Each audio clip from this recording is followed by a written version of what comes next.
आज हम एक ऐसी शख्सियत की इब्तिदाई जिंदगी के रिवायती वाकयात पर नजर डालेंगे जिनकी आमद ने तारीख का धारा बदल दिया। जी हाँ, हम बात कर रहे हैं पैगंबर इस्लाम हजरत मोहम्मद सल्लल्लाहु अलैहि वसल्लम की। ये कहानी एक ऐसे दौर में शुरू होती है जो खुद एक बड़ी तब्दीली का मुंतजिर था। तो आइए ज़रा तसव्वुर कीजिए, हम 6ठी सदी के अरब में हैं।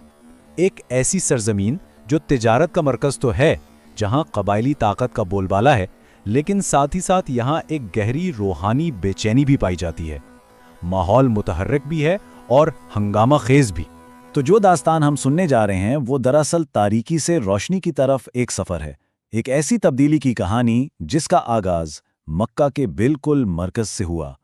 और मक्का की ज़िंदगी का महवर था काबा। ये इबादत का एक मुक़द्दस घर तो था, लेकिन वक्त के साथ साथ इसका जो असल मकसद था वो कहीं खो सा गया था। रिवायात के मुताबिक इस मुक़द्दस घर में यानी काबा में एक दो नहीं पूरे 360 बुत रखे हुए थे, और कुरैश जैसे बड़े और ताकतवर कबीले खुद को उन बुतों का निगरान और मुहाफिज समझते थे। उस दौर में लोग अपनी हाजतें लेकर उन्हीं बुतों के पास जाते, उनसे दुआएं मांगते। जैसे एक रिवायत में हमीदा नामी एक गरीब औरत का जिक्र मिलता है जो हुबल नामी बुत से फरियाद कर रही है, लेकिन इन पत्थर के मुजस्मों की तरफ से जवाब में सिर्फ खामोशी ही मिलती थी। तो ये तो थी रूहानी सूरत हाल, लेकिन अगर मुआशरे पर नज़र डालें तो वहाँ भी अजीब तजादात थे। एक तरफ तो ये तिजारत और शायरी का मरकज़ था, तो दूसरी तरफ जुआ, शराबनोशी और गरीबों पर जुल्म आम था।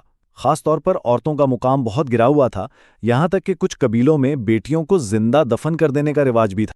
लेकिन इसी माहौल में, इसी मुआशरे में एक ऐसा ख़ानदान भी था जो अपने किरदार और इज्जत की वजह से सबसे अलग पहचाना जाता था। इस मुअज़्ज़ज़ सिलसिले का आगाज़ होता है पैगंबर इस्लाम के दादा अब्दुल मुत्तलिब से। रिवायत में आता है कि उनके बेटे यानी पैगंबर इस्लाम के वालिद अब्दुल्ला गैर मामूली तौर पर हसीन और बेहतरीन किरदार के मालिक थे। कहा जाता है कि उनके चेहरे पर एक ख़ास किस्म की रोशनी, एक नूर था जो उन्हें दूसरों से मुमताज़ करता था। और इसी वजह से मक्का के बड़े बड़े ख़ानदान इनसे रिश्ता जोड़ना चाहते थे। लेकिन ये सआदत हासिल हुई आमिना बिन्ते वहब को, जो खुद भी अपने कबीले में तक़वा, विक़ार और बुलंद मर्तबे की वजह से जानी जाती थी। इन दोनों की शादी मक्का के दो सबसे मुअज़्ज़ज़ ख़ानदानों का मिलाप थी, लेकिन किस्मत को कुछ और ही मंजूर था। शादी के कुछ ही अरसे बाद अब्दुल्ला एक तिजारती सफ़र पर गए और अपने बेटे की पैदाइश से पहले ही इस दुनिया से रुखसत हो गए। लेकिन रिवायत के मुताबिक हज़रत आमिना का दौरे हमल आम नहीं था, बल्कि ये गैर मामूली निशानियों से भरा हुआ था। कहा जाता है कि हज़रत आमिना को हमल की वो आम तकलीफ़ें महसूस नहीं हुईं जो हुआ करती हैं। उन्होंने ख्वाब में देखा कि उनके अंदर से एक नूर निकला है जिससे शाम के महलात तक रोशन हो गए हैं, और उन्हें ख्वाब में ही ये बताया गया कि उनके बतन में जो बच्चा है वो तमाम लोगों का सरदार होगा, और उसका नाम मोहम्मद रखने की हिदायत की गई। और फिर वो रात आई, विलादत की रात। रिवायत बताती हैं कि इस रात सिर्फ मक्का में ही नहीं बल्कि पूरी दुनिया में अजीब व गरीब वाक़यात पेश आए।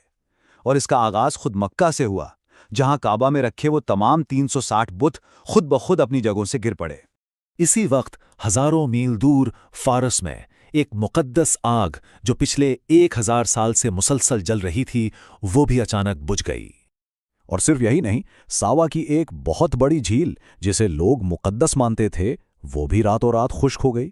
ये सब वाक़यात जैसे इस बात का ऐलान कर रहे थे कि एक पुराना दौर ख़त्म हो रहा है और एक नए दौर का आगाज़ होने वाला है। उस ज़माने में मक्का के मुअज़्ज़ज़ लोग एक रिवाज पर अमल करते थे। वो अपने नौज़ायदा बच्चों को परवरिश के लिए सहरा में बद्दू कबीलों के पास भेज देते थे, ताकि बच्चे सहरा की खुली और साफ़ फ़िज़ा में पले बढ़ें और ख़ालिस अरबी ज़ुबान सीखें। इसी रिवाज के तहत नन्हे मोहम्मद सल्लल्लाहु अलैहि वसल्लम को भी बनु साद कबीले के सुपुर्द किया। बनु साद की एक गरीब खातून हलीमा सादिया ने पहले तो इस यतीम बच्चे को लेने में हिचकिचाहट महसूस की, लेकिन फिर उन्होंने उसे ले लिया। और रिवायत कहती हैं कि जैसे ही उन्होंने ये फैसला किया, उनकी किस्मत ही बदल गई। उनकी सवारी जो सबसे सुस्त थी, तेज़ रफ्तार हो गई। उनकी ऊँटनी जो सूखी हुई थी, दूध से भर गई। ये सब कुछ इस तसव्वुर की बेहतरीन मिसाल है जिसे बरकत कहा जाता है। कुछ साल गुजरे। एक दिन जब कम उम्र मोहम्मद सल्लल्लाहु अलैहि वसल्लम दूसरे बच्चों के साथ खेल रहे थे, तो एक बहुत ही अजीब वाक़या पेश आया। उसे शक्के सद्र यानी सीना चाक करने का वाक़या कहा जाता है। रिवायात के मुताबिक दो सफ़ेद पोश अफराद आए, उन्होंने बच्चे को लिटाया, सीना खोला, दिल निकाला, उसमें से एक स्याह हिस्सा अलग किया और दिल को वापस अपनी जगह पर रख दिया। ये देखकर हलीमा और उनके शौहर बहुत ज़्यादा घबरा गए। इस वाक़े के बाद वो बच्चे की हिफाजत के लिए बहुत फिक्रमंद हो गए। चुनाचा मोहब्बत करने वाली लेकिन परेशान हाल हलीमा ने तकरीबन 5 साल के बच्चे को वापस मक्का उनकी वालिदा हज़रत आमिना के पास पहुंचा दिया। लेकिन माँ के साथ भी वक्त ज्यादा ना मिल सका। उनका बचपन पे दर पे सदमों से गुजरा। पैदाइश से पहले वालिद का साया सर से उठ गया। 6 साल की उम्र में वालिदा भी मदीना से वापसी पर इंतकाल कर गईं और फिर 8 साल की उम्र में उनके शफीक बादा अब्दुल मुत्तलिब भी दुनिया से चले गए। इन्हीं सदमात ने उनके किरदार में गहरी हमदर्दी और अल्लाह पर गैर मुतज़लज़िल भरोसा पैदा किया। दादा की वफ़ात के बाद अब इनकी किफ़ालत की जिम्मेदारी उनके चाचा अबू तालिब ने संभाली। अबू तालिब अपने भतीजे से बेपनाह मोहब्बत करते थे और आगे चलकर उनके सबसे बड़े मुहाफिज साबित हुए। और यहाँ भी बरकतों का वही सिलसिला नजर आता है। अबू तालिब का घराना बड़ा था और वसाइल कम, लेकिन रिवायत बताती हैं कि जब मोहम्मद सल्लल्लाहु अलैहि वसल्लम दस्तरखान पर मौजूद होते तो थोड़ा सा खाना भी सबके लिए काफ़ी हो जाता था। अब हम उनकी नौजवानी के एक ऐसे वाक़े की तरफ बढ़ते हैं जो आने वाले वक्त की खबर दे रहा था। जब उनकी उम्र तकरीबन 12 साल थी तो वो अपने चचा अबू तालिब के साथ शाम जाने वाले एक तिजारती काफले में शामिल हो गए। इसी सफ़र के दौरान बहीरा नामी एक ईसाई राहिब जो अपनी खानकाह में ही रहता था और लोगों से ज़्यादा मिलता जुलता नहीं था, उसने इस काफले में कुछ बहुत ही ख़ास बात महसूस की। और जो कुछ उसने देखा वो हैरान कुन था।